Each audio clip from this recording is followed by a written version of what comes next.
Sound is, of course, a wave that we deal with every day. In fact, it's because of sound that this video could potentially help you learn something. Remember, sound waves are longitudinal. So when we speak or make other sounds, the air is compressing and rarefacting. Remember, longitudinal waves is this kind of slinky wave. And so that's what sound waves look like. Sound can have all sorts of frequencies and therefore all sorts of periods and whatnot. But the speed of sound is not dependent on the properties of the wave, but it is dependent on the properties of the medium. The speed of sound depends on air temperature and on pressure. As it gets hotter, then the speed increases, and as pressure, I forget what's the relationship of pressure. Pressure, as we get hotter, velocity increases, and as pressure increases, velocity increases. We're not going to deal too much with that. But at 20 degrees Celsius and 1 atmosphere, which is standard pressure. I don't remember if 20 degrees is standard temperature, but it's about room temperature. The velocity of sound is 343 meters per second. Just as a point of reference, the speed of light is 3.00 times 10 to the 8th meters per second. This would be something times 10 to the 6th, or times 10 squared, sorry. So there's an order of magnitude difference of 10 to the 6th here. Light is way faster than sound, which is kind of interesting. The velocity of sound also changes dramatically based on the material you're in. The more rigid the object, the faster the wave travels. So like if you bang on a metal railing, the sound will travel down that railing much faster than it will travel in air. The difference between the speed of sound and the speed of light creates some interesting situations. Like if you're at the baseball park and you're sitting out in the outfield bleachers, you can see the ball hit the bat, and then you'll hear the sound, just a little bit later, but it's a noticeable difference. It's also another interesting result of the difference in the speed of sound is that you can figure out how far away a lightning flash is than the sound. So if you hear, you see the lightning, then you hear the thunder, then the difference in the different distance between the lightning and the thunder is going to be 3 times 10 to the 8th minus 343-ish times time. And so that's why you hear or you see lightning before you hear thunder. There's this vast difference between their speeds. Just if there's a 1 second delay, just as a point of reference, a 1 second delay in hearing thunder, from seeing the lightning to hearing the thunder, that's about a quarter mile, which is maybe, 0.15-ish? No, wait, quarter mile. A mile's more. I don't remember how many kilometers. I'm a failure as a science teacher. I still think in miles and feet and whatnot. Another interesting result, also related to baseball or other sports really, too, is that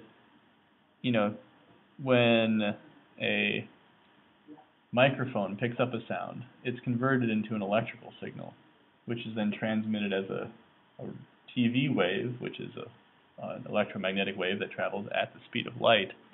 And so if the microphone is sitting behind home plate and it picks up the sound and sends it home, people at home will actually hear the sound of the ball hitting the bat or things like that before people in the outfield bleachers will, which is kind of strange to think about. Here's a fun sort of problem that combines some concepts here. If I drop a stone into a well that is 7.35 meters deep, after how long do I hear the sound? That's a question. There are two parts to this. Because the time total is the time for the rock to fall plus the time for the sound to travel up.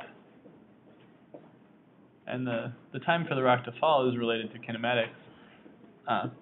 We know from before that our y final is y naught plus v naught yt minus 4.9 t squared.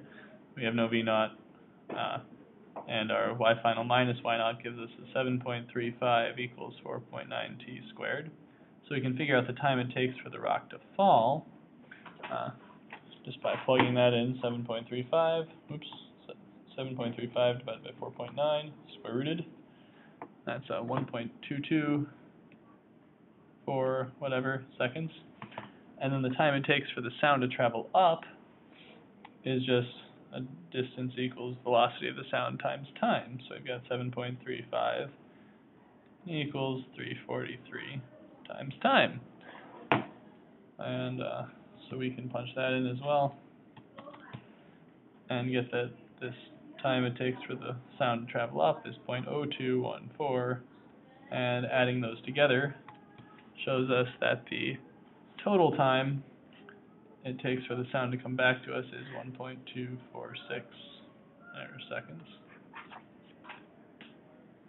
And the different physical properties of the sound wave determine things about how we hear the sound.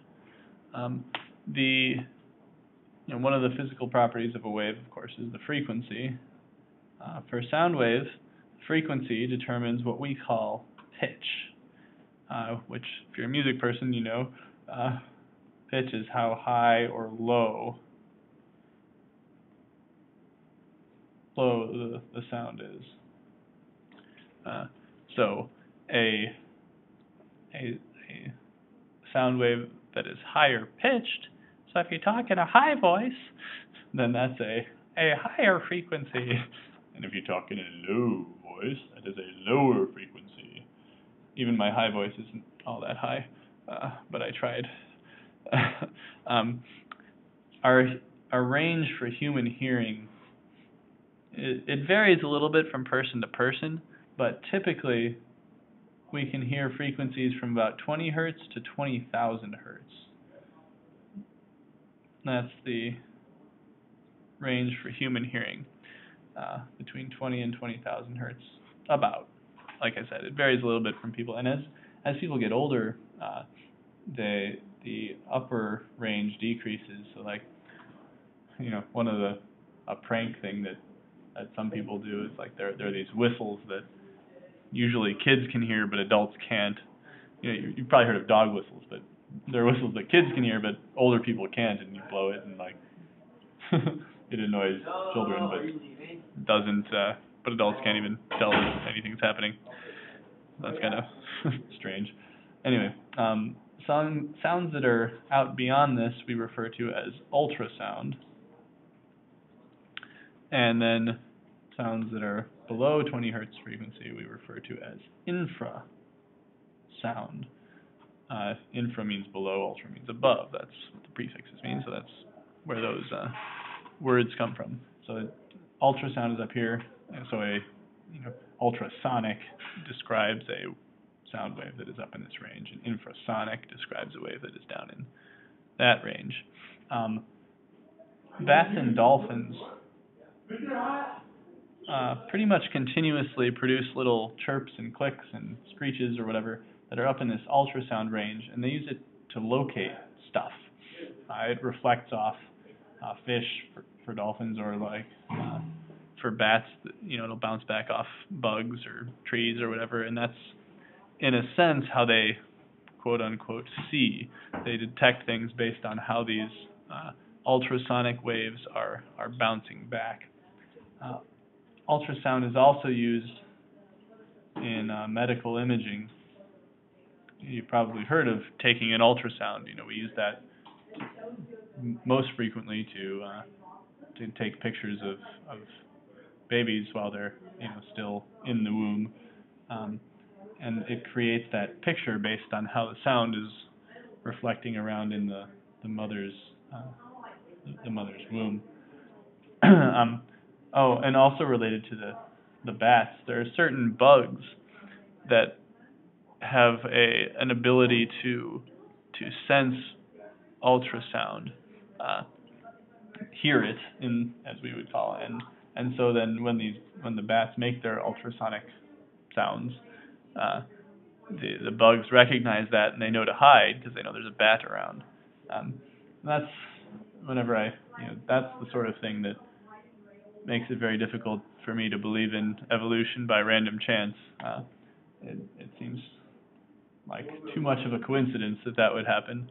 To me that points to evidence of a creator in those nature sorts of things. Infrasound is also used by some animals. Some animals use it to communicate. Whales and elephants particularly will use infrasound to communicate. And it took us a long time to figure this out because we can't hear it, but infrasound will travel a long way. Elephants can produce sounds that other elephants can hear for over an area of 30 square kilometers. And whales can be heard by other whales in the ocean, they think, for over thousands of kilometers. So that's kind of crazy to think that whales out in the ocean, one in the North Atlantic, one in the South Atlantic, they're just kind of having a chat. But yeah, they have very long range in their communication.